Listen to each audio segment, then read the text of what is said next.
김 네, 대표님 반갑습니다. 반갑습니다. 반갑습니다. 반갑습니다. 아이고 참 세상에 28년 전에 뵙고 오늘 이렇게 예. 직접 처음 뵙습니다. 아유, 내가 큰딸님 덕분에 목사님도 뵙게 되고 정말 고맙습니다. 그동안 참 오랜 세월이 지났는데 예, 제가 사실 한 번도 잊은 적이 없습니다. 늘 김 대표님 생각하고 살았습니다. 기도하고. 네, 저도 뒤늦게 알게 돼서 너무 감동받고 고마웠습니다. 감사합니다. 아이고 감사합니다. 우리 김 예, 대표님 환영합니다. 감사합니다. 감사합니다. 감사합니다. 감사합니다. 고맙습니다. 우리 예배 시작하기 전에 한번 네, 우리 가족들 소개를 하겠습니다. 네, 제 네, 네. 뒤에 제 아내입니다. 사모님, 예, 사모님 알고 있습니다.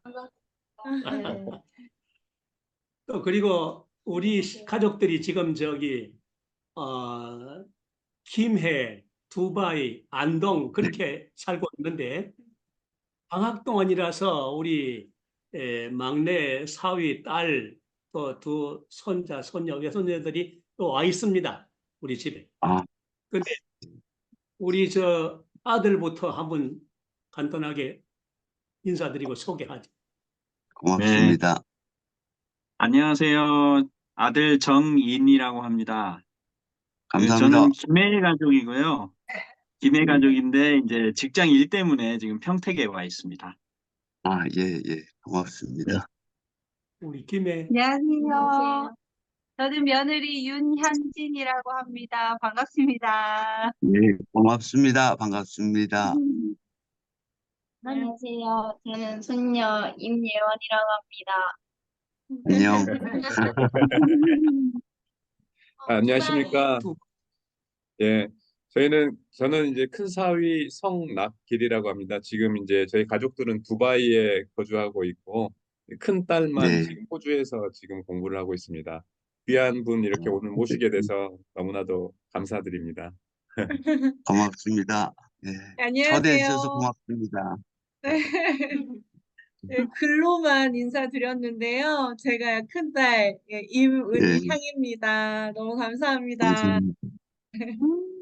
안녕하세요. 저는 첫째 손녀 성예빈입니다. 지금 호주에서 안녕. 공부하고 있습니다. 안녕하세요. 저는 둘째 손녀 성유빈이라고 합니다. 반가워요. 반갑습니다. 안녕하세요. 저는 막내 사위, 저희는 안동에서 거주하고 있고요. 예, 네, 오늘 방학 맞이해서 여기 아버님, 어머님 댁에 함께 여기 가정 예배 드리고 대표님 만나러 이렇게 왔습니다. 반갑습니다. 고맙습니다. 고맙습니다. 안녕하세요. 저는 막내딸 임은주라고 합니다. 대표님 만나 뵙게 돼서 정말 영광입니다. 반가워요. 안녕하세요. 저는 아들 윤주영이라고 합니다. 몇 번의 가족 예배에서 봤는데 너무 또릿또릿해 보여서 참 멋지다 생각했고. 또 우리 유빈 하은이 네. 여기 뭐 카메라로 인사. 안녕하세요. 저는 딸 유나은이에요. 안녕.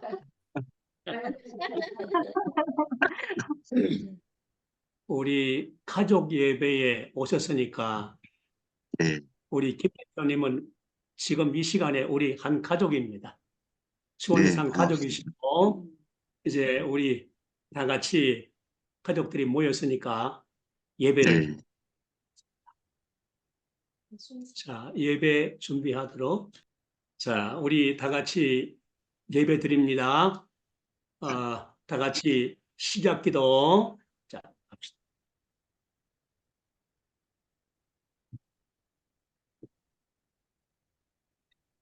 찬송가 335장.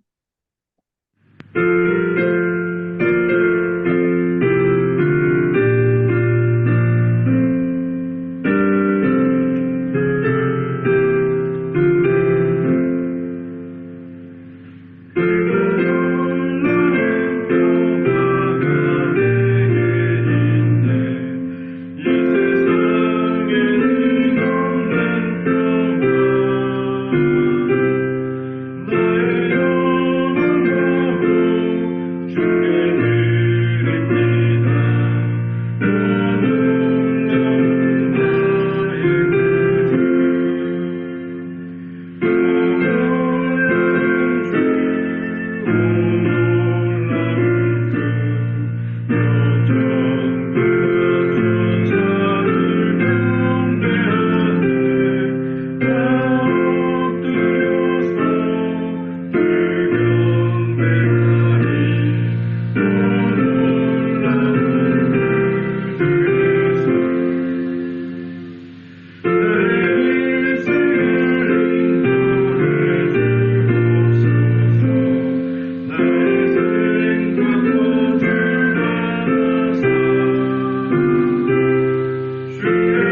성경 말씀 시편 37편 23절과 24절 말씀 우리 온 가족들 다 같이 읽도록 하자. 시작. 여호와께서 여호와께서 백성을 청하시고 그의 길을 기뻐하시나니 그는 넘어지는 여호와께서 내 손으로 하시리로다. 아멘. 아멘. 이제 말씀해 주실 분은 이미 저를 알다시피 김성민 대표님이신데 자유북한방송 대표님이시고 28년 전에 내가 중국 선교 여행 갔다가 비밀 가정 예배 하는 곳에서 우리 대표님을 처음 만났는데 그 당시에 대표님은 1차 북한에서 탈출을 하셨다가 잘못돼서 다시 북한으로 이제 압송되셨다가 두 번째 탈북에 계실 때 참 기적같이 그 자리에서 내가 김 대표님을 만나게 됐어요. 그래서 잊을 수 없는 그런 분이셨고 늘 기도하고 나는 오늘 불과 얼마 전까지만 해도 중국에서 못 들어오신 줄로 생각을 했는데 벌써 오래전에 한 25년 전에 한국에 들어와 계셨던 것 그걸 내가 한 2달 전에야 텔레비전을 보면서 알게 됐고 그래 이제 통화도 하게 되고 오늘 온라인 예배에서 함께 뵙게도 되고 이렇게 됐는데 너무 감격스러운 일이에요. 이제 우리 김 대표님께서 귀한 말씀 이제 간증을 해주실 거니까 모두 귀를 기울이고 은혜롭게 잘 듣고 은혜 받도록 하자. 아멘. 네. 감사합니다.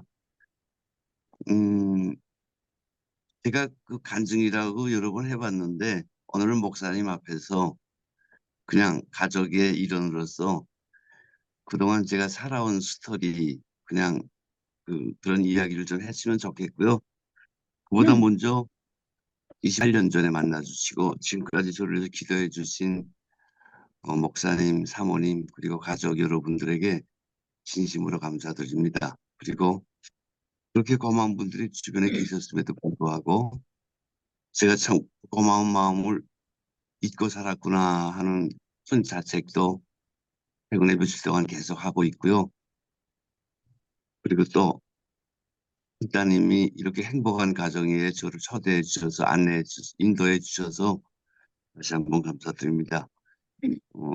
저는 사실 가정예배 영상을 보면서 한 분 한 분 더 귀여운 그 손녀들까지 정말 마음에 다 새겨뒀으니까 그런 편한 마음으로 이야기를 하도록 해보겠습니다. 제가 있는 강화도 옆에 교동도가 있는데 이 교동도 지금 저 뒤에 보이는 건 북한이고요. 그래서 북한이 바라보이는 곳에 사진 한 장 찍어뒀는데 그걸 또 굳이 또 누가 깔아줬는데 제가 못 지우고 있어요. 이해해 주시기 바랍니다. 그리고 또 하나 양해받을 게 있는데 제 이야기는 목사님 앞에 그리고 사모님께 드리는 말씀이고 어린 조카분들은 북한 이야기하면 뭔 소리야 할 수도 있는데 그래도 이해하려고 노력해 주시길 바랍니다. 저는 지금 62년생 그러니까 한국 나이로 62인가요 지금?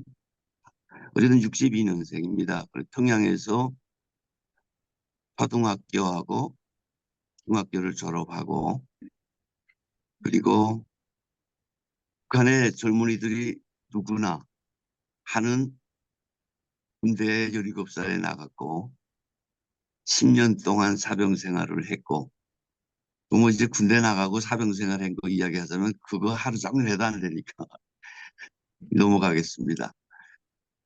그 힘들다는 지금 생각만 해도 막 지긋지긋한 사병 생활 10년 마쳤고 아버님이 북한에서 작가였기 때문에 외아들인 너도 작가를 해라. 그래서 그 사병 생활 기간에 힘은 들었지만 책도 많이 보고 글쓰기 연습도 부지런히 해서 10년 사병 생활 마치고 그 김용직 사범대학 작가 양성반에 분위탁생으로 들어갔습니다. 그래서 3년 동안 문학 수업을 받고 장교로 임관을 해서 여기 올 때까지, 그러니까 92년도에 장교 임관했고 한국에 떠날 때 1차 탈북했던 95년까지 장교로 있다가 중국에서 3년 살고 이제 한국에 들어왔죠. 그래서 저는 99년도에 한국에 들어왔습니다. 근데 여러 사람들이 이야기를 하는데 왜 탈북했냐, 장교까지 하던 놈이 왜 탈북했냐. 그런데 저는 그 장교 생활하면서 삐라도 정말 많이 주워받고, 제가 있던 데가 황해도 지역인데 뭐 여러 가지 삐라가 있었겠죠 아마. 근데 그중에서 나를 정말 마음을 움직였던 건 김정일이 고향이 백두산이 아니고 러시아 하바롭스크다. 그게 삐라로 너무 구체적으로 나와 있어서 난생 처음으로 우리의 역사 교과서, 우리 선생님의 이야기가 뭐가 좀 잘못되지 않았나, 그런 질문을 한번 처음 스스로 가져봤고요. 그리고 그런 충격적인 내용들이 삐라에 있었는데 제 마음을 진짜 움직인 건 사실은 라디오였습니다. 저는 북한에서 그 라디오 통제를 너무 심하게 하기 때문에 한국에서 한때는 대형 풍선, 지금 보내는 소위 어물풍선보다 훨씬 큰 풍선에 라디오도 담아서 보냈고 추리닝도 보냈고 쌍방울 속옷도 보냈고 공책도 보냈고 불티나 라이터에 모나미 볼펜도 보내고 아리랑 담배도 보내고 정말 많이 그때 떨어졌어요. 78년도부터 80년도 초까지.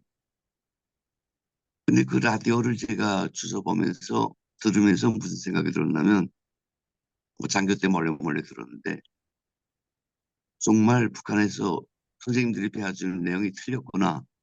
이걸 저는 거의 확신을 할 수가 있었어요. 그리고 북한 사람들 누구나가 지금 어떤 교육을 받고 있냐면, 북한은 많은 한국 사람들이 혹은 외국 사람들이 그렇게 이상한 나라가 왜 붕괴되지 않느냐, 왜 무너지지 않느냐 하는데, 북한은 글쎄요, 다른 사람들은 어떻게 생각할지 모르겠는데 저는 외부 정보를 너무나 철저하게 차단하기 때문에 외부 정보를 듣게 되면 그걸 내 거로 만들면 사람들이 마음이 변하게 돼 있어요, 북한 세계는. 그래서 그걸 막기 위해서 정말 여러 가지 수단과 방법을 쓰는데, 일단 뭐 노래나 드라마도, 한국 음악이나 드라마 본다는 건 최고의 일이고, 옛날엔 그것도 그런 것 자체가 없었으니까요. 그냥 삐라나 라디오 듣는 게 정말 이건 안 되는 거라고 막아놓고 있었고, 왜냐하면 듣다 보면 김일성이가 그렇게 위대하지 않다는 것도 알게 되고 김정일이가 그렇게 대단하지 않다는 것도 알게 되고 독재자라는 소리까지 듣게 되고, 그러면 이거 뭐가 잘못되지 않았냐 이런 생각이 먼저 들고, 두 번째로는 북한 사람들은 세상에 북한만 있는 줄 알아요. 사회주의 제도로서 가장 우월한 사회가 북한만, 남조선은 정말 썩어 빠진 자본주의 사회고 부익부 빈익빈이 너무 심해서 돈 없으면 병원에 가서도 치료 못 받아서 죽고, 학생들은 등록금 없어서 학교도 못 가고 미제의 식민지 이런 식으로만 계속 교육받기 때문에 남조선은 있으나 마나라고 생각하고, 근데 이런 생각들을 바꿔놓는 게 내부 정보의 유입이었어요. 이걸 차단하는 게 북한 체제를 유지하기 위한 저는 핵심 포인트라고 생각을 하고 있어요. 지금도 그걸 주장하고 있고, 거기다가 무자비한 탄압. 그러니까 사람이 북한 사회에서는 도둑질하고 강도질하다가 잡히면 형법에 따라서 5년, 7년, 재판받고 감옥 갔다가 도로 나옵니다. 하지만 체제를 김일성, 김정일, 노동당을 반대하는 생각을 가졌다가 그게 드러나서 잡히게 되면 영원히 못 나오는 정치범 수용소로 가버립니다. 이게 나 혼자가 아니라 가족 전체가 가거나 사천까지 끌려가 버리기 때문에 북한 사람은 강도 도둑질 별로 안 무서워합니다. 하지만 정치적인 행위에 대해서는 너무 겁을 내죠. 그리고 그런 행위에 걸리면 우리가 종종 봐왔지만 김정일이는 법무부까지 기관총으로 쏴 죽여버리지 않습니까? 사람들을 모아놓고.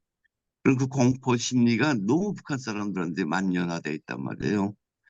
한국처럼 아무리 박정희 시절에 독재했다고 뭐라고 해도 가족까지 죽여본 적 없고 그렇게 무자비하게 죽였다고 난 생각 안 하고 있는데 아직도 너무 막 죽여버리니까 북한 사람들이 그 공포에서 깨지를 못하고 이걸 피해갈 생각만 하는 게 오늘의 북한 사회다. 저는 그렇게 생각하는데 어쨌든 저는 라디오를 하도 보고 비라를 보다 보니까 아 이게 좀 잘못됐구나 하고 생각하던 찰나에 저희 아버님이 삼형제인데 할머니가 해방 직후에 1946년에 아버지는 거기서 해방되자마자 장가를 갔고요.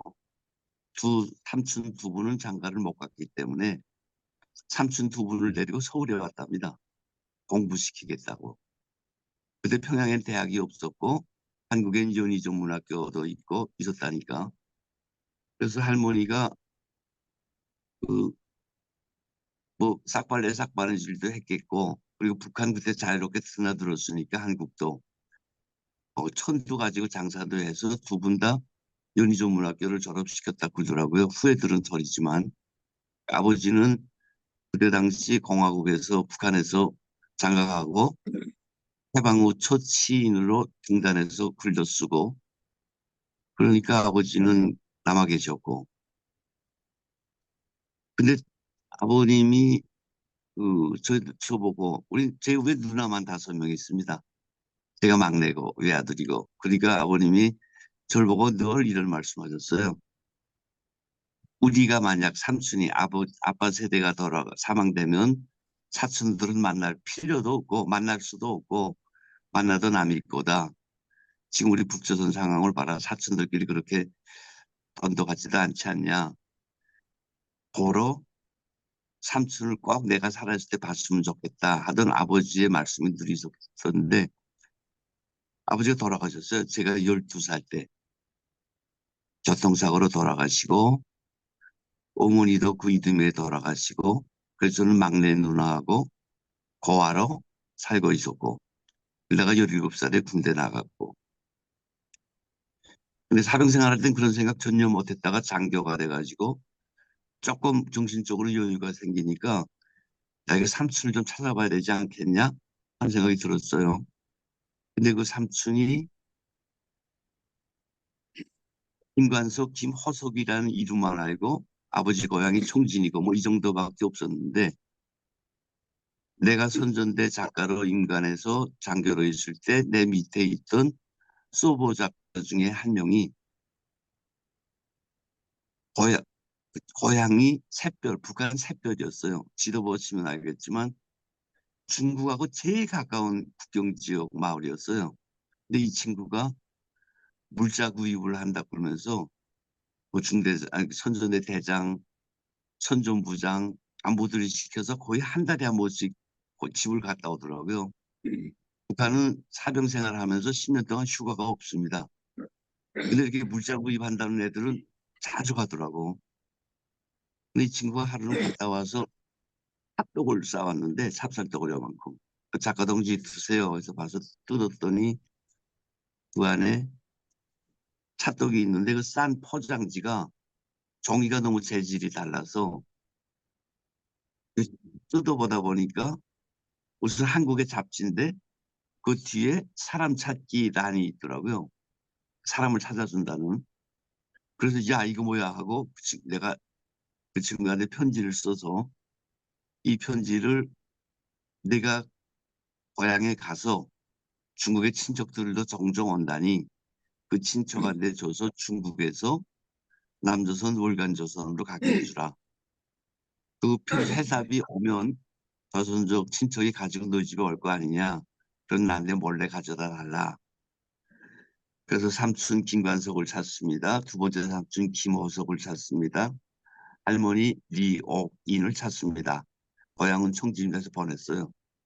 당장 해답이 오더라고요. 월간조선 기자란 분이. 그래서 그 반갑다 어쩌다 뭐 지금 생각해 보면 월간조선 기자가 북한에 있는 간첩 하나 만난 거죠. 그냥 자기 심부름 시킬 사람을 찾은 거예요. 조갑제 사장까지 그 개입해서 정말 정중히 와가지고 그랬는데 두 번째 내가 또 해답을 했어요. 그거를 반갑다 고맙다면서 사상적인 건 없이 꼭 찾아달라고 보냈는데 두 번째 편지는 아마 제 생각에는 그 후에 목사님 찾아뵀다는 통일부 직원일 것 같아요. 두 번째 편지부터 국정원이 개입했어요. 제가 후에 보니까 당신이 찾는 김관석은 아무리 봐도 없다. 한국에. 그래서 미국이나 캐나다로 그때 실향민들이 이민을 많이 갔는데 갔을 수 있겠다. 대신 우리를 만나자. 라고 연락이 오더라고요. 어쨌든 그런 편지를 썼는데 후에 알아보니까 이 내 심부름 해주는 사병 그 서버 작가가 그 보이브 스파이들이라는 친구 같아요. 그는 한개 소대 30명가량이 한 명씩 보이브 그 소위 요원들이 있어요. 자기 일을 하면서 그쪽 심부름 해주는 보이브에 줬고 보이브에서 받았고 또 보이브에 줬고 또 보이브에서 받았고 정말 그것도 모르고 있었는데 그 보이브에서 일하는 제 친구가 하나 있었는데 딱 그렇게 말은 안 했는데 비슷하게 내가 알아들으라고 말했는데 너무 내가 가슴이 두근거리는 거예요. 큰일 났구나. 이제 진짜 큰일 났구나. 그 상황에서. 그래가지고 발복을 결심했고 왔어요. 오면서 저는 정말 사병생활, 장교생활 때 내가 맡겨진 일은 정말 열심히 했고 장교 때도 뭐 현대 작가로서 글 쓰는 걸 열심히 했고 그러던 놈이 갑자기 그런 일을 당하니까 어찌할 바를 모르고 그 지도를 펴놓고 난 가야 되는데 어디를 어떻게 가야 할까? 나는 내가 있던 부대 항해도에서 떠나본 적이 없는 사람이에요. 고향은 평양에 좀 가보고 떠나본 사람이 없는데 지도를 보고 갔습니다. 가서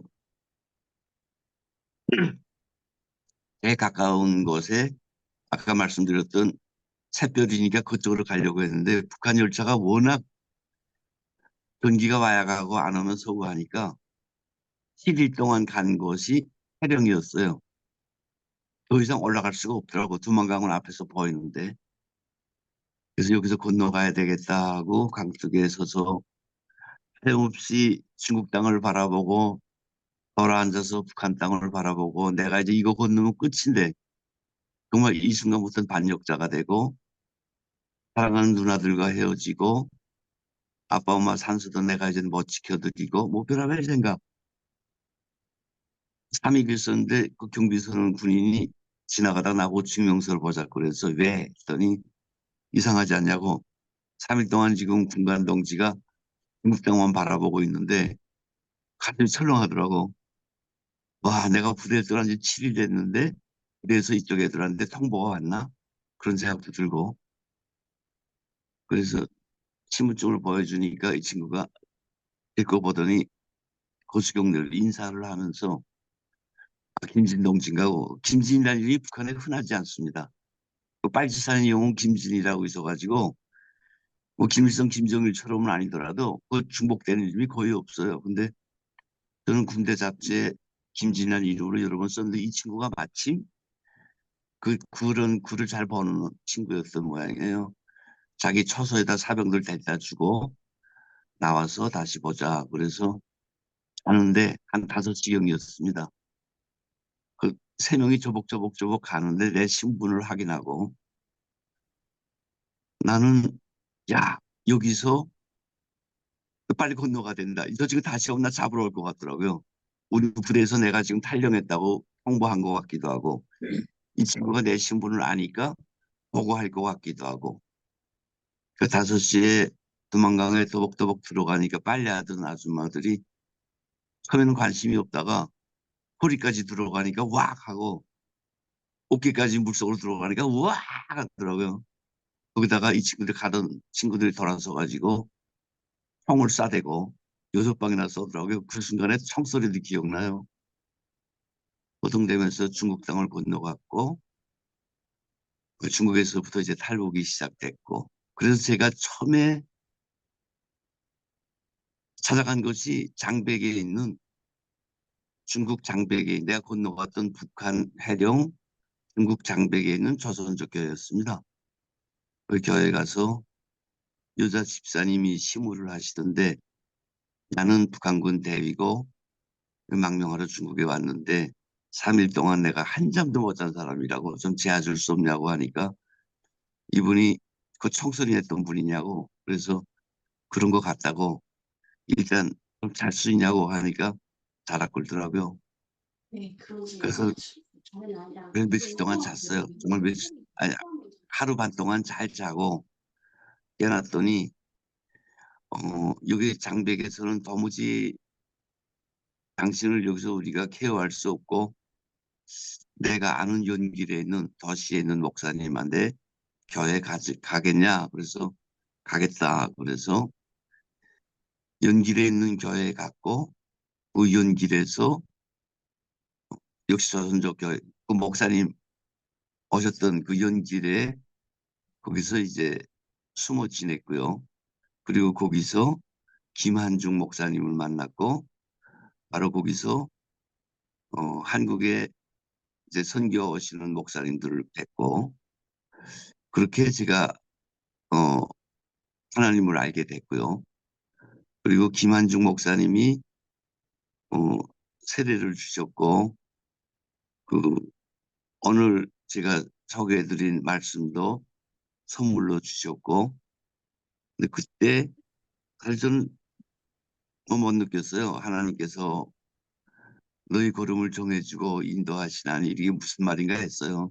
그 북한에서 그 정치학습하기 싫어서 사실 탈북한 것도 한계 조건 일이 되는데 여기서 또 무슨 교회까지 다니나 이런 생각도 했고 근데 그때 당시는 처음에 제가 있을 곳이 없었어요. 교회가 아니었으면 내가 거리에 앉아 있겠습니까? 그러다 공안에 체포될 수도 없고 그래도 교회에서 저를 받아주고 먹여주고 재워줬기 때문에 그게 사실 고마워서 교회에 있었고 쭉 있었습니다. 그래서 하나하나 하느님을 알게 되고 그 연길에 있는 목사님이 조선족 목사님이 성경책을 주면서 그거 나보고 옮겨 뵙기라고 그래서 제가 40일 동안 옮겨 뵙겠습니다. 공책에 이만큼 쌓이더라고요. 그러면서 그땐 정말 불만만 있었고 이걸 내가 왜 해야 되지? 차라리 나가서 꽃잡이 생활이나 해볼까? 뭐 이런 생각도 하고 근데 제 마음을 이제 바꾼 계기가 있었는데 연길에서 목사님 가보셨겠지만 겨울 되면 대충 추운 날이 영하 30도입니다. 근데 이분들이 목요일마다 산기도를 가요. 나는 그 산기도 깔고 요만한 깔개인데 그래도 이만하지 않습니까? 그걸 내가 꽉꽉 눌러서 보따리 메고 날아가는 게 내 일이었는데 이거라도 내가 해줘야지 하고 어느 날 이분들이 그렇게 기도를 하는데 어떤 걸 가지고 기도를 할까 하고 뒤에 가서 자리를 옮겨가면서 들어본 적이 있어요. 뭐 교회에 대한 것도 하지만 북한에 대해서 많은 사람들이 기도를 하시더라고요. 그리고 어떤 권사님들, 집사님들은 나에 대해서 기도를 해주시고 김성민이 그땐 김진이었으니까 김진이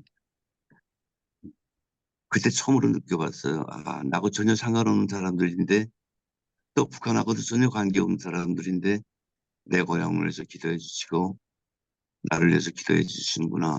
그 추운 날에 그 무서운 난 정말 추워 죽겠던데 땀을 흘리며 기도하는 분들도 계시고 그때 처음으로 이렇게 고마운 사람들이라면 한 번쯤 이 사람들이 믿는 하나님을 나도 믿어봐야 되지 않을까 이런 생각을 하고 그 이튿날부터 교회에 그 석탄 떼지 않습니까? 알탄 그 불 때는 일을 하고 교회 마당을 빗자루로 쓸던 생각도 나고 그러면서 한 발 한 발 하나님께 다가간 것 같아요. 그리고 그때 김한중 목사님 같은 경우에는 정말 탈북자들 한 사람 한 사람 너무 마음 쎄 주셨고 사랑해 주셨고 또 저 같은 놈한테 세례도 해주시고 그래서 하나님의 자녀가 됐다고 저는 지금도 생각을 하고 있고요. 그렇게 열심히 지금까지 믿음 생활을 하는 건 아니지만 그래도 지금도 하나님께서 나를 지켜봐 주시고 내가 잘못을 하면 혹시 보라실까 봐 두려운 마음도 늘 갖고 있고 그렇게 지금 살아왔습니다. 그에 이런 이야기는 정말 처음 하는 건데 김동식 목사님이 저한테 그분이 아마 제가 알기엔 중국에 최초로 서기에 와서 북한 선교 하신다는 분인데 이민폐 500만 원 있으면 남선까지 무조건 보내준다고 했고 나는 그때 목사님이랑 함께 오셨던 분들께 500만 원 있으면 난 남선 갈 수 있으니까 도와주십시오 해가지고 500만 원을 그때 아마 윤현주 목사님께서 그때 선교사 분한테 중국에 있는 당장 먼저 가져와라 수에 보낼게 해서 난생 처음 500만 원을 제가 이민표를 가지고 신문지에 싸서 그 김동준 목사님을 찾아갔어요. 거기 서 계셨던 분은 내가 그때 숨어있던 연길교회의 목사님이었고요. 북대교회, 연길에 있는 북대교회 목사님이었고요. 해중원 목사님, 지금 호주에 가 계십니다. 그래서 같이 가서 김동식 목사님을 만났고 김동식 목사님은 자 이제 김진 씨는 저 뒤쪽에 테이블에 앉아있는 조선족 청년을 따라가면 된다. 그런 돈을 드리고 청년을 만났고 그리고 김동식 목사님과 태중원 전도사님은 한참 앉아 계셨고 난 청년을 따라서 안내하는 대로 대련항으로 갔고 어두워져서 항구에 저기 배들이 보이는데 이 청년이 철조망 밖에서 자 이젠 배로 가세요. 그래 너무 놀라가지고 어느 배를 어떻게 아니 저기 가서 찾아가면 남선배 있을 거예요. 그래서 무슨 이런 끔찍한 소리를 하냐. 내가 500만 원 목사님한테 줬고 그때 목사가 아니었으니까 김 사장한테 줬고 김 사장은 이 돈을 가지고 당신이 한국 배까지 안내한다고 했다. 이거 뭔 소리냐 그러니까 아니 뭔 소리 하냐고 나는 이민폐 2천 원만 받았고 김진 씨를 여기까지 안내해주고 난 그냥 내일 끝난다. 그래서 사기는 이렇게 당하는구나 하고 그 청년의 멱살을 잡고 너는 너 죽고 나 죽고 여기서 일을 봐야 된다. 이건 내가 듣던 거가 너무 틀린 소리다. 너무 내가 격분하니까 이 친구가 자기는 정말 2천 원만 받았고 그 사람 모르고 어쨌든 내가 너무 끔찍해 하니까 이 청년이 그럼 내가 어떻게 도와줘야 되냐. 그래서 여기서 기다리시면 된다. 내가 좋아 위험을 무릅쓰고 배까지 갈게.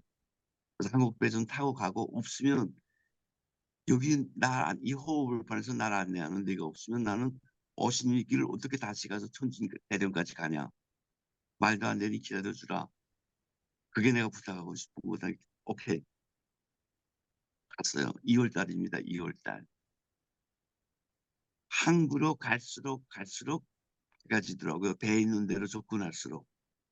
철조망대에서는 어두웠다가 그 배까지 가는데 중국 공안이 두문두문 있는데 이렇게 눈이 한 20cm 있었는데 걸을 못 가겠더라고요. 이치를 피하려면 물에다가 무릎을 잠궈야 됩니다. 바다 이제 제방뚝 같은 데로 돌아서 발톱 다 빠졌어요. 그거 갔다 오느라고 영상 입어가지고. 근데 한국 배가 없는 거예요. 저는 북한에서 러시아어를 배웠기 때문에 영어를 못 배웠는데 한국 배가 다 영어를 쓰지 않습니까? 배 이름을. 근데 그 영어도 배 이름인지도 모르니까 몽땅 영어를 썼는데 그걸 내가 쫙 돌았어요. 그 어두운 데서 그 꿈에서 탁 튀어나와서 밝은 데 오니까 대낮같이 밝은데 배마다 공원원들이 있더라고요. 근데 나는 김한중 목사님이 주신 한국 포레트를 입었어요. 손옷 비슷한 거. 그러니까 어디 술 마시러 나갔다가 온다고 생각을 했는지 잡지를 않더라고요. 그래서 쭉 끝에까지 갔다가 없어 판단하고 다시 와서 다시 숨어서 또 돌아와서 이렇게 이 청년이 있어요.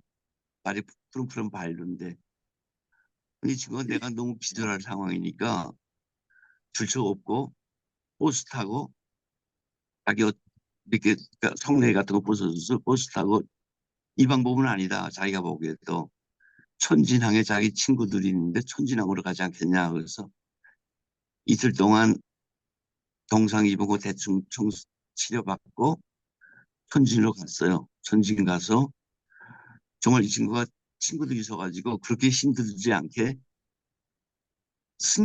승용차를 타고 쫙 배 앞에 한국 배 앞에까지 가서 내렸더니 강석을 실어가지고 그 강석을 이렇게 바구니에 실었다가 딱 뿌리면 먼지가 그냥 정말 핵폭탄 터진 것처럼 먼지가 확 쌓이더라고요. 그래서 배에 오르려고 하는데 또 봤더니 중국 공안이 세 명이 총을 딱 겨누고 오더라고요.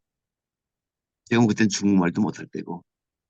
그래서 안내하는 청년 보고 향동아 저 친구들 한국말 모르니까 당황하지 말고 내 말 그대로 통역해줘. 나는 여기 선원인데 밥 먹으러 나갔다가 지금 들어온 사람이다.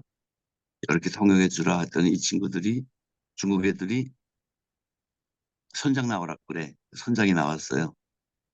선장 보고 나는 인민군 대위고 정치장교고 한국에 망명하려고 하는데 지금 이런 상황이다.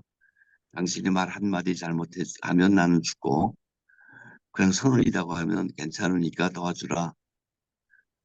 그러니까 이 양반이 날 딱 보더니 나 그렇게 복잡한 일에 얽히고 싶지 않아요.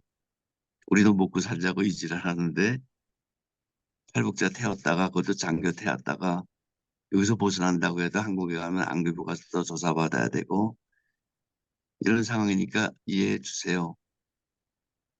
나는 그냥 그 말 한마디에 그냥 어금이 꺾이고 아 틀렸구나 하는데 그래서 좀 봐줄 수 없어요. 그러니까 안 된대. 근데 내가 살아나면 너 죽일 수도 있어.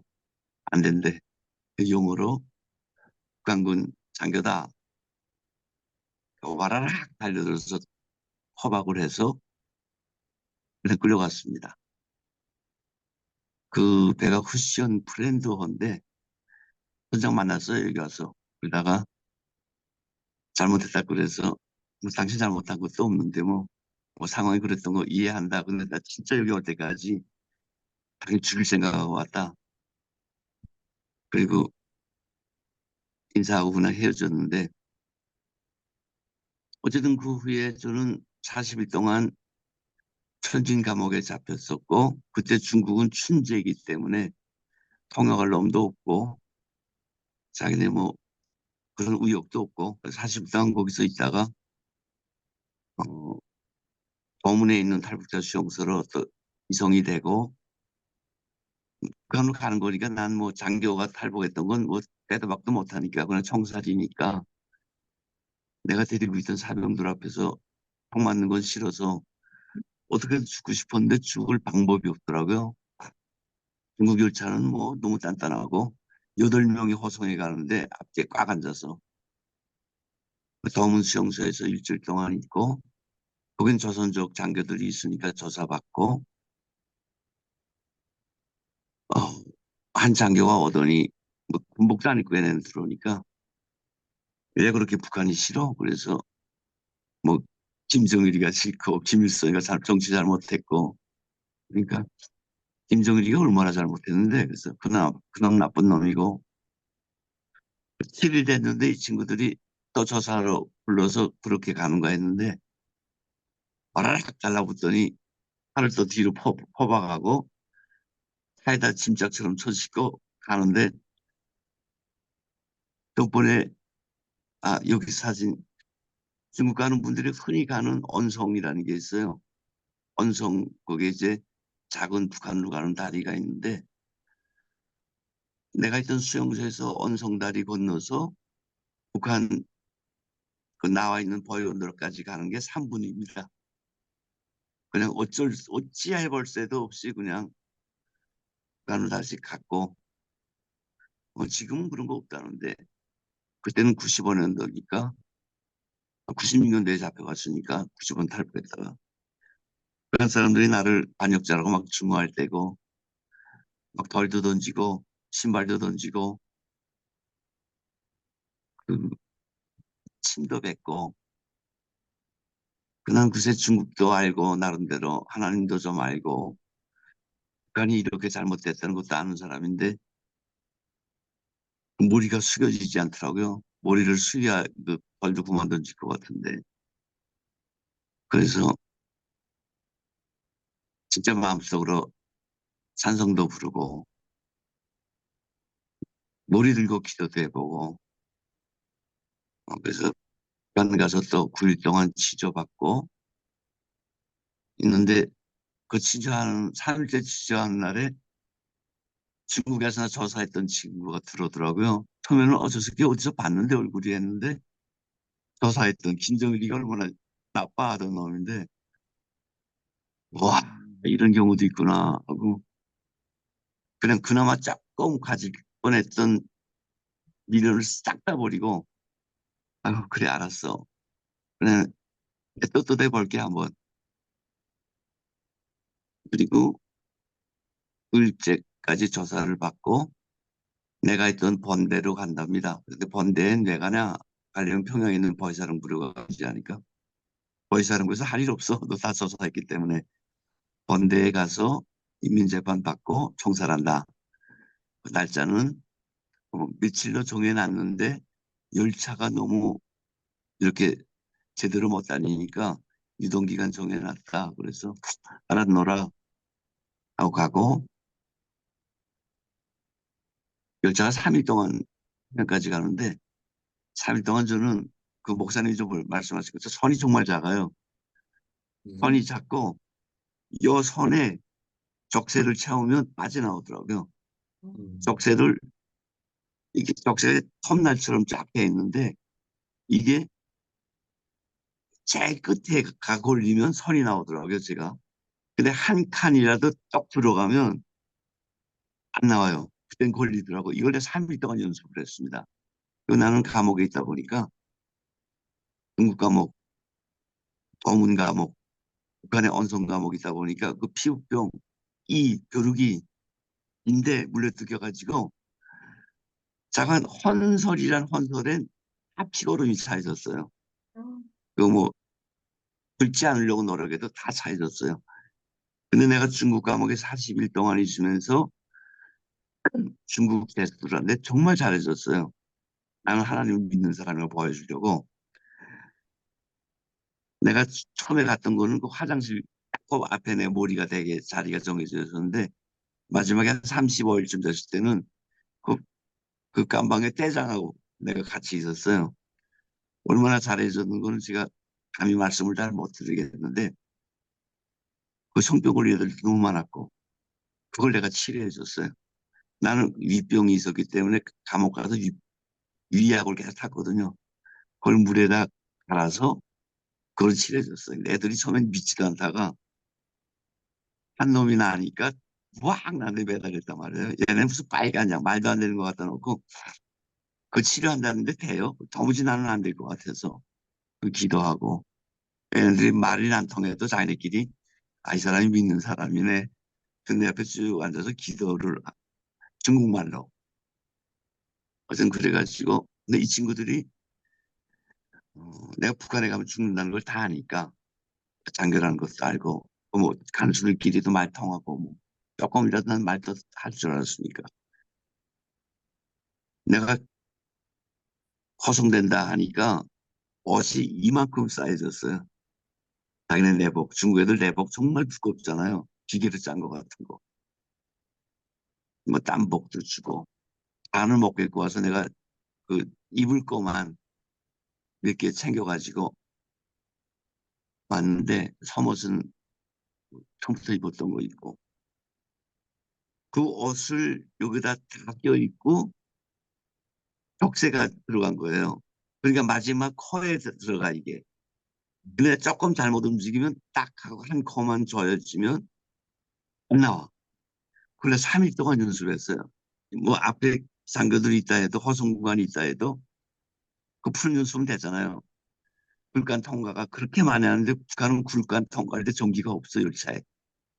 전기가 불이 안 켜져요. 3일 밤을 오는데 정말 수수독 같은 불이 달려요. 그동안 그것만 연습했어. 근데 뽑은들 뭐라겠어요. 이까지 나와도 다시요. 내 앞에 건장한 군관 3명이 권총 차고 있고 양옆에 2명이 있는데 어떻게 내가 그걸 당해요. 그래서 화장실 가면 혹시 기회가 있을까 가면 화장실에 따라와서 큰 거야 작은 거야. 그리고 권총을 이렇게 한 손에 잡고 따라 들어와요. 그래서 야 이것도 아니로구나 했는데 3일째 되는 날에 평양을 거의 다 가는데 진성천역에 거기에 야간 통근하는 간의 처녀들이 와 오르더라고. 그리고 우리는 고전에 평양 다 왔으니까 호성 장교가 화장실 가자. 그래서 난 갈 일이 없잖아요. 사실 먹은 게 있나 모른다. 근데 또 가봐야 총 차고 따라 들어오겠는데 그 꿈도 포기한 거고 가재 무조건 자기가 할 때 따라오래 한번. 그래서 따라가는 수고를 했는데 처녀애들이 쫙 오르고 북한 열차는 열차 한국 중국 상상도 못하겠지만 열차는 통솔을 못하고 3일 정도 가면 화장실에 발질 자리가 없어져요. 대례식 경기니까. 너무 끔찍해 자관. 그 설명을 제가 못 드려요. 애들이 있어서. 이 친구가 못 알아들어고 또 처녀들이 가뜩 있으니까 남자가 둘이 화장실에 가는 것도 이상하잖아요. 권총을 이렇게 쭉 손에다 또 이렇게 쥐고 못 알아들었는데 북한 열차는 또 화장실이 문이 딱 잠기는 게 없어요. 열쇠고리 다 마모됐어요. 덜컹 덜컹 덜컹해요. 이게 번다는 소리지. 난 데는 단 한 번의 기회고 한쪽 손을 뽑고 몇 초, 0점 몇 초라고 보시면 됩니다. 한쪽 손을 뽑고 한쪽 손 나오다 걸려가지고 지금도 흔적이 있어요. 이건 포기하고 북한 열차는 나무 틀이 돼 있어요. 한국이나 중국처럼 털재를 대는 게 아니고 저는 10년 동안 사병 생활했기 때문에 천에 걸치는 것만 있으면 날아 떨어지는 연습을 많이 하거든요. 열차 유리창을 발로 차고 뛰어내리면서 탈출에 성공했어요. 3일 동안 무슨 생각했냐면 100m에 한 번씩 전봇대가 있으니까 전봇대에 걸리면 나는 죽는다. 열차가 속도가 빠르니까 정말 배차기를 하면서 힘껏 제비처럼 우리 기계체 선수처럼 멀리 뛰지 않으면 바퀴 밑으로 들어간다. 아무 생각도 안 나고 정말 0점 몇 초니까 뛰어내리면서 아버지를 찾았어요. 엄청난 크게 목소리로. 그거 딱 떨어져서 시대는 가고 무릎 꿇고 앉아서 정말 고맙습니다. 하나님. 나 살려주셔서 꼭 나 장로가 되겠습니다. 장로님이 되겠습니다. 그래서 하나님을 평생 내가 모시겠습니다. 목사님 되겠다는 소리는 안 나오더라고요. 정말 장로님 돼서 내가 진짜 하겠습니다.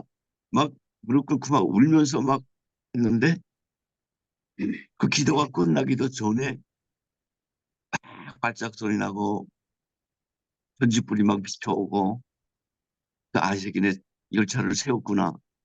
가다가 도민도로 열차를 세웠구나 하고 난 여기서 무조건 뛰어야 된다 하는데 저는 거의 50일 남아 감옥에만 있었거든요. 그 금식도 한다고 했지. 그 감옥은 노동하는 감옥이 아니고 그냥 딱 동자세로 앉아 있는 감옥들이었거든요. 무릎이 서지질 않는 거예요. 그러니까 한 발짝 전직불 오고 뭐 하는데 어떻게 할 수가 없는 거예요. 막 기어서 산으로 올라가는데 옆에 마을에 있고. 그것도 무슨 그때 이젠 2월 달 지나고 3월 달 돼서 마른 풀이 있는데 눈도 없고 저 5발짝 올라가면 6발자국이 밀려서 떨어지는 거예요. 막 손톱을 받고 한 10m 올라갔는데 이 8명이 전지불 비치면서 철길 따라서 계속 앞으로만 달리는데 그 전지불 여러 개만 돌려도 내가 발견되겠는데 정신없이 앞으로만 가더라고요. 그래서 다시 한번 저 인간들의 눈을 멀게 비친 아버지 고맙습니다 하고 탈출한 시간도 꽤나 어려웠습니다. 뭐 그런 것들은 좀 생략하기로 하고 너무 피곤해서 자고 너무 먹고 싶어서 옷을 한 번씩 장마당에서 팔아서 밥을 사 먹고 근데 정말 몸이 군지러워서 못 참게 해서 이거 털어버려야 되겠다. 이가 너무 얼마나 많을 거예요.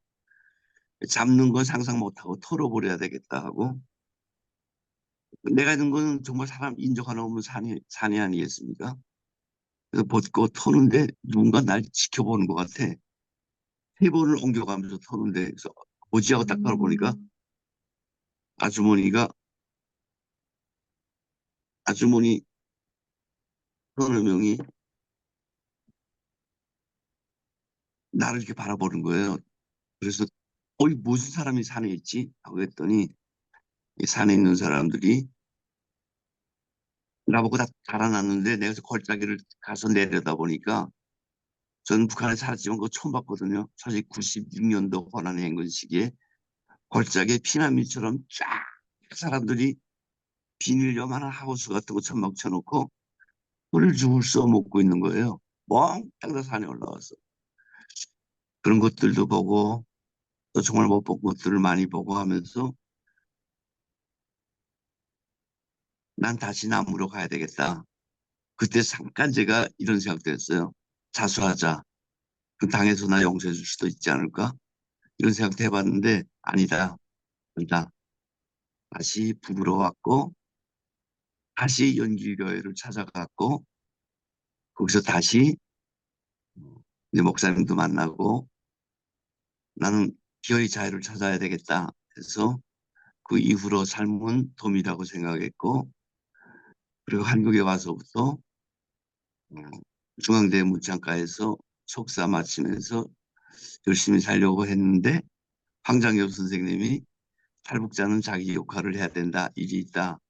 함께 일하자. 그래서 탈북자 동지에 가서 사무국장 회장을 했고 또 황장엽 선생님이 내가 그렇게 방송을 듣고 마음이 변했다고 하니 북한 주민들에게 그 역할을 해줘야 되지 않겠냐. 그래서 2004년도에 다육한 방송을 시작했고 2년 후에 2006년도부터 안파 라디오를 시작했고 그 20년 동안 지금 안파 라디오를 매일 2시간씩 북한 주민들에게 보내고 있고 이게 미워서 김정일이는 김성민이 죽인다고 세상 끝까지 따라가서 죽인다고 신문과 방송에서 해서 지금 한국 정부가 경찰 4명이 붙어서 저를 신변 보호를 해주고 있고 이 양반들은 공탄이 없습니다. 바로 실탄 있고 그래서 지금까지 살고 있고 어제하고 오늘 제 아내가 여기 와서 우리 북한 자유주간에 갔던 탈북자들과 같이 이야기를 하다가 제가 이런 이야기를 했어요. 내가 방송을 하면서 아시아 민주인권상도 받고 국경없는 기자의 자유언론상도 받고 이제 대통령상까지 받았으니 내가 관직의 꿈은 없다고 그렇게 생각할 필요 없고 그래도 다 받지 않았냐 했더니 저가 여보 무슨 그런 끔찍한 소리래 당신 노벨 문학상 타주겠다고 날 꼬인 거 아니야. 그래서 내가 이런 것도 까먹고 살았네 하고 맞아. 내가 꼭 죽기 전에 타줄게. 그러고 열심히 살고 있습니다. 그래서 저는 지금 이런 생각을 늘 합니다. 아무래도 성경 말씀을 제가 사랑하는 말씀도 있으니까 내가 잘못된 길을 가고 소위 혼욕심 부리고 허영에 들떠 있고 내가 교만할 때 그런 경우가 너무 많아서 다 말씀을 고백을 못 하겠고 그럴 때마다 하나님께서 나를 지켜주시고 있고 선택해 주셨으니까 나를 바로 인도해 주신다는 그런 하나님의 자녀된 긍지가 있습니다. 그리고 정말 고백할 건 내가 오늘 내가 있도록 도와준 하나님께 인도해 준 그런 고마운 사람들 꽤 많았는데 정말 잠시 잊고 있었고 그리고 세상에 이렇게 행복한 가족이 많고 행복한 교회가 많은데 나는 늘 불만이 없고 이런 것을 고백합니다. 앞으로 꼭 반드시 나를 하나님께 인도해 주시고 정말 어려울 때 도와주셨던 분들 위해서라도 저는 하나님께 정말 예쁨 받는 자녀가 되겠다는 말씀을 드리면서 오늘 제 이야기 마치겠습니다. 고맙습니다. 기도하겠습니다. 너를 위하여 새긴 우상을 만들지 말고 그것들에 절하지 말며 그것들을 섬기지 말라고 하신 주님. 동방의 예루살렘으로 불리던 평양이 지옥으로 변했습니다. 100년 전 한반도의 초대교회가 자리 잡았던 만수대 언덕엔 높이 23m의 김일성, 김정일 흉상이 우뚝 서 있고 3만 5천 개의 우상화 동상으로도 모자라 전국이 명승지마다 수령을 찬양하는 구호와 글발이 도배되어 있습니다. 이제 우리가 저 땅에 굶주림이 어디서 시작되었는지를 가늠하는 시간이 되게 하옵소서. 무권리한 백성들의 삶이 어디서부터 잘못되었는지를 고민하게 하시고 이 세상 우상 숭배의 역사 가운데 단연 첫 자리를 차지하고 있는 북녘의 현실 앞에서 가슴치며 회개하는 시간을 갖게 하옵소서. 이제 더 이상 내 고향 어린이들이 굶주린 배를 움켜쥐고 고리를 방황하게 마옵시고 사랑하는 너희들이 하루 한 끼를 위해 목숨보다 소중한 정절을 하지 말게 하옵소서. 먹을 것이 없는 자들에게 먹을 것을 내려주시고 추위에 떨고 있는 자들에게 햇볕의 따사로움을 전해주시고 시기하고 질투하고 원망하는 사람들에게 사랑과 믿음과 소망은 하나님으로부터의 선물임을 깨닫게 해주옵소서. 하늘에 계신 우리 하나님, 굶어 죽은 자식 앞에서도 수령님 만세를 외치려 하고 너나 없이 맹목적인 충성 경쟁을 벌여야만 살아남을 수 있는 저 암흑의 땅에 또 다른 세습을 허용치 말아 주시옵고 주님을 앙모하는 저들이 씨마저 마른 간 땅이 아님을 다시 한번 살펴주시옵소서. 여기 머리 숙인 자들과 마음과 마음에 사명과 용기와 지혜를 더해 주사 형제를 구하고 나라를 구하며 내 민족을 위해 한 걸음 더 나아갈 수 있는 우리가 되게 하옵소서. 또한 이 시간 지극히 개인적인 문제를 들고 당신 앞에 섰습니다. 26년 중국 연길시의 자그마한 조선족 교회에서 자신의 죄를 고백하고 당신의 자녀가 되었습니다. 이후 중국 공안에 체포되어 강제 북송당하고 달리는 열차에서 뛰어내려 자유를 찾았을 때 다시 한번 무릎 꿇고 감사의 눈물을 흘렸습니다. 이후로 늘 감사드리며 덤으로 사는 남은 인생 당신께 드린다고 말해왔습니다. 그 어렵던 순간순간에 천사처럼 나타나셨던 고마운 분들 또한 잊은 적 없습니다. 임진웅 목사님, 사모님, 그리고 목사님의 큰딸로 인해 오늘은 가정예배 또한 소개받았고 이 모든 것이 살아 역사하시는 하나님의 뜻임을 너무나 잘 알고 있습니다. 시냇가에 심은 나무가 시절을 쫓아 과실을 맺고 잎사귀가 마르지 아니하는 것처럼 고맙고 소중한 사람들의 손길에 이끌려 내 삶이 하나님을 굳게 잡고 세상을 이겨나가는 하루길이 되게 하옵시고 이 마음 영원토록 변치 않게 붙잡아 주시옵기를 간절히 기도드리옵니다. 네. 이 모든 말씀 살아 역사하시는 우리 주 예수 그리스도의 이름으로 기도드리옵나이다. 아멘. 아멘. 아멘. 우리가 상상할 수 없는 그런 상황 가운데서 우리 하나님의 붙드시고 인도하심 받아서 그 사선을 넘어서 그야말로 사선을 넘고 또 넘어서 우리 대한민국으로 들어오셨고 또 우리 하나님의 은혜 가운데 오늘까지 지내시면서 자유북한 방송 얼마나 귀한 일을 지금까지 해오셨는지 참 생각해 보면 너무 감격스러운 일입니다. 제가 국민훈장 동백장을 받으시는 그 모습 보고 얼마나 감격했는지 모릅니다. 앞으로 더 건강하시게 꼭 현재 질병을 앓고 계시지만은 완전히 하나님의 그 은혜 가운데 치유를 받아서 건강하시게 살아가시면서 귀한 사역 계속해 나가시기를 저희들도 항상 잊지 않고 기도하겠습니다. 아멘. 아멘. 자, 우리 찬송가 491장.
그곳은 빛과 사랑이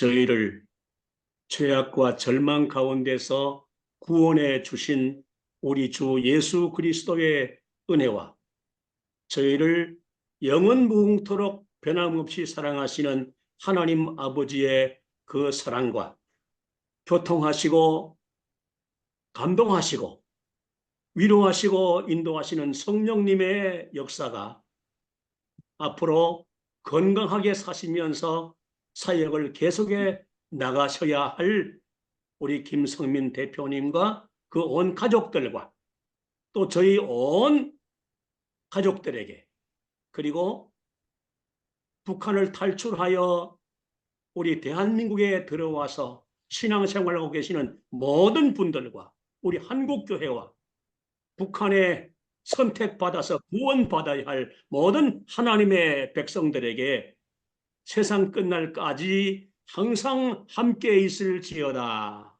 아멘.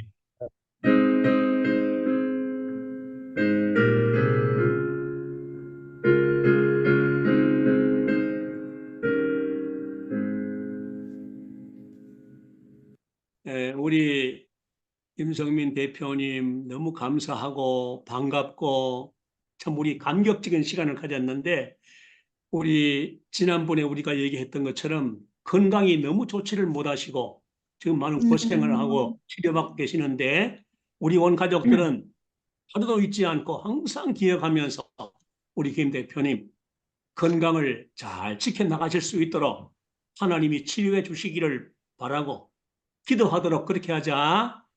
네. 네, 우리 감사합니다. 김 대표님 너무 감사합니다. 제가 감사합니다.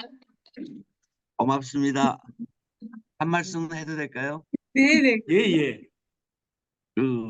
저는 강화도에서 치료받고 뭐 방송 일도 하고 있는데 일단 이쪽으로 오시는 분 있으면 두바이도 좋고 저기 평택도 좋고 제가 운전은 안 하니까 경찰관들이 다 해주니까 강화도 교동도 제가 쫙 모시면서 제가 이제 라이드 할 수 있으니까 꼭 들려주시기를 바라겠습니다. 목사님, 사모님 혹시 이쪽으로 오실 일 있으면 꼭 와서 등도 들려주시고 기도해 주시면 고맙겠습니다. 감사합니다. 예, 그뿐 아니라 김 대표님 그뿐 아니라 예, 저도 그 외가가 황해도 신계입니다. 장교 생활하는 데가 신기해요. 예.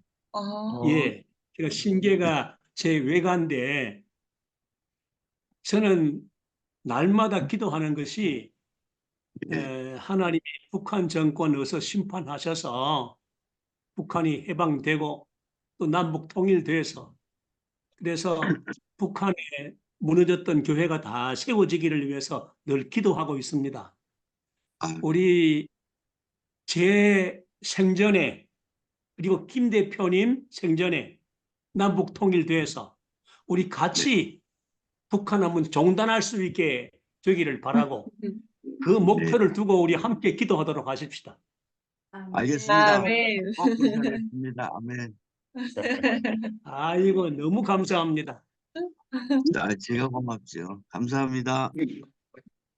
저는요, 목사님 걱정하시는 지금 항암 치료 받고 있고 하는데, 17년도에 뇌종양으로 전이된 폐암 말기 진단을 받아서 사람들이 다 죽는다고 그랬어요. 근데 저는 살아났고요. 그리고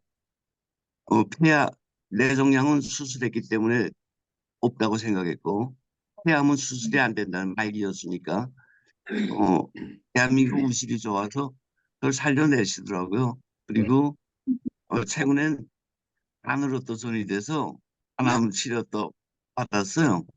그것도 그보다 최근에 제가 20년 동안 북한 자유주간 행사를 총괄을 했는데 미국에 있는 수잔 설티 여사가 대회장, 저는 준비위원장. 그래서 한국의 북한 인권 활동에도 한 해 구원한 건데 저는 한국에서 단순해요. 자유판 방송 20년, 북한 자유주간 20년 이렇게 하고 있는데 이렇게 생각합니다, 목사님. 저는 통일될 때까지 하나님이 날 안 데려가실 거다. 음. 그리고 암은 다닥다닥 붙어 있지만 사랑하면서 함께 살 거다. 그리고 그 병 때문에 걱정하는 건 하나도 없습니다. 진짜로. 그러니까 그리 알아주시고 어느 때나 저를 사랑해 주시고 언제든지 오시면 저를 만나 주시고 이렇게 해주시면 고맙겠습니다. 저를 예, 가족의 예. 구성원으로 받아주시면 정말 고맙겠습니다. 아이고, 감사합니다. 그래, 저 한번 대표님께 한번 여쭤보고 싶은 그런 내용이 있으면 지금 한번 말씀하도록. 제가 그때 그 아, 보내주신 그 기사를 봤었는데, 보니까 대표님 아버지께서 기독교 신우의 총무로 지내셨다라는, 그런 것도 있어요. 예, 예. 우리 그러면은, 아버지가 네. 내가 장교가 돼서 북한에 누구에게나 붙어 있는 개인 서류를, 개인 자료를 제가 들춰보니까 어, 청진에 있는 기독교 신우회 청년 간사 어, 이렇게 되더라고요. 음. 그러니까 아버지는 아마 하느님 믿었을 거예요. 그래서 나는 아이 때 음, 설날 선물을 한 번도 받아보지 못하고 크리스마스 날 선물을 장난감을 아버지가 늘 그때 해주셨어요. 그걸 커서야 알았습니다. 음. 자유북한 방송이라는 게 굉장히 귀한 방송인 것 같아요. 그런 북한 주민들의 정말 실상을, 그러니까 모르는 부분들을 정말로 잘 알 수 있게끔 해주는 그런 방송인 것 같다는 생각이 드는데, 아까 말씀하신 것처럼 북한에서는 언론 통제가 너무 심한데, 지금 방송을 송출하시면 북한에서는 그 북한 주민들이 그걸 어떻게 듣고, 실제로 또 그 방송을 듣고 이렇게 또 넘어오시거나 하신 분들, 이런 부분들에 대한 경험담이 그런 분들이 많이 있으세요. 아니 그 라디오 생산을 78년도부터 단파 라디오 생산을 없앴고요. 그래서 북한에는 우리 방송은 단파 라디오가 꼭 있어야 들립니다. 그러니까 한국도 영산에 가니까 단파 라디오 판권 있는데 우리나라 사람들이 단파 라디오 필요가 없지 않습니까?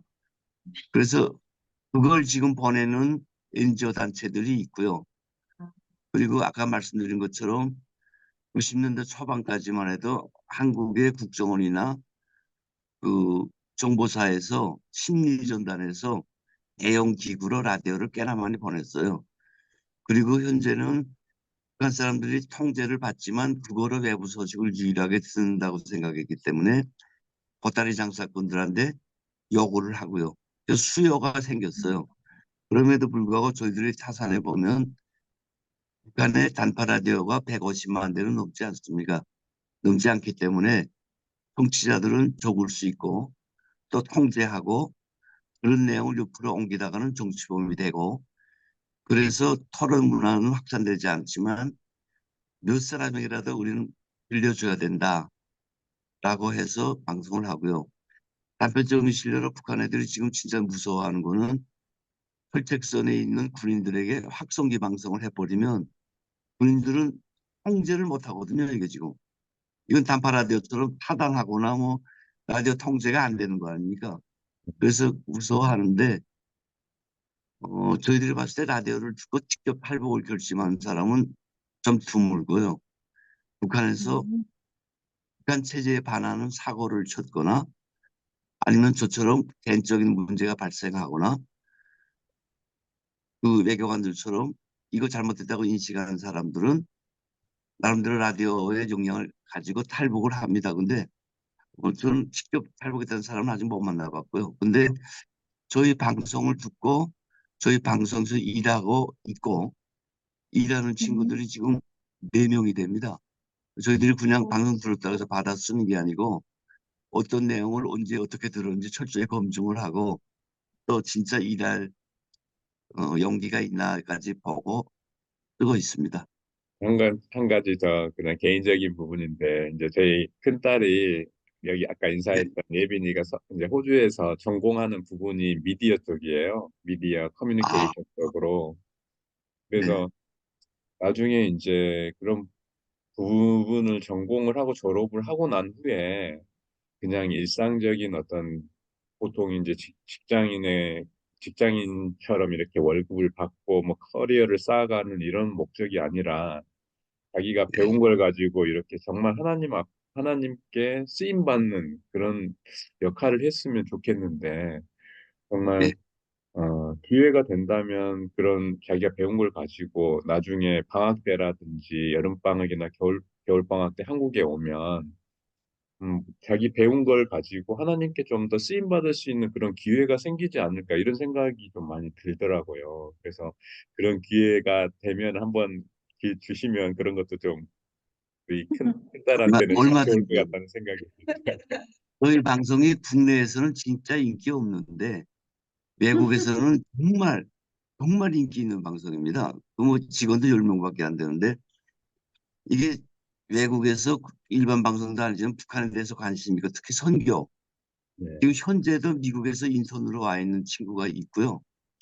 그리고 자유방송 일했다 그러면 외국에 있는 여성 북한에 대해 관심 있거나 선교 있는 사람, 선교에 뜻 있는 사람들은 정말 자주 오고 있고 현재 일하고 있고 그리고 우리가 그 화요일과 일요일은 선교 방송합니다. 하루 2시간 동안. 아, 월요일부터 금요일까지는 일반 방송이고 주민 개용 방송이고 화요일과 일요일은 선교 방송을 합니다. 정말 좋은 방송이니까 돌아보면 언제든지 보내주십시오. 제가 사람만 있다면. 아니, 평택은 가까우니까 평택 형님은 오세요. 여기 언제든지.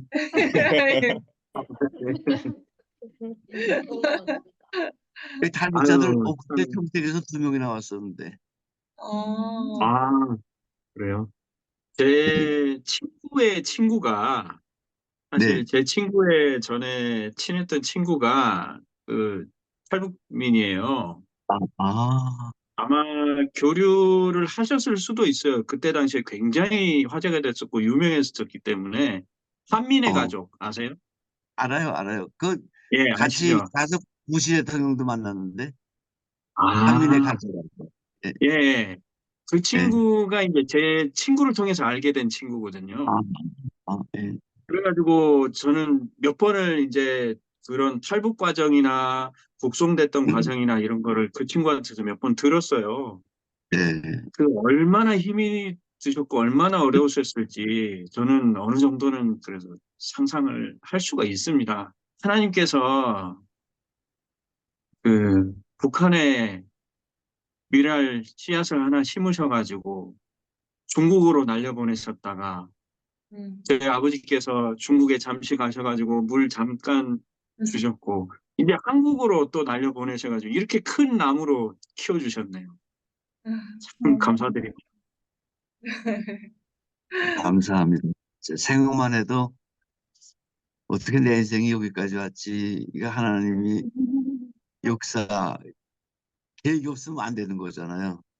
정말로 맞는 말씀입니다. 자, 그럼 마치도록 할까, 우리? 포즈를 어떻게, 이렇게? 이렇게 이렇게 하겠습니다. 네, 네, 네. 하나, 둘, 셋. 한 번 더 할까요? 하나 더. 이렇게 하려고 그래. 네, 이렇게. 대표님, 하나, 둘, 셋. 아유, 대표님, 감사합니다. 아이고, 너무 감사합니다. 감사합니다. 네, 네, 건강하십시오. 목사님, 사모님 고맙습니다. 안녕하세요. 저도 네, 고맙습니다. 건강하시고 우리 또 뵙도록 하십시다. 네, 네, 목사님 건강한 모습을 고맙습니다. 뵙겠습니다. 네, 네. 또 안녕. 안녕히 계세요. 안녕히 가세요.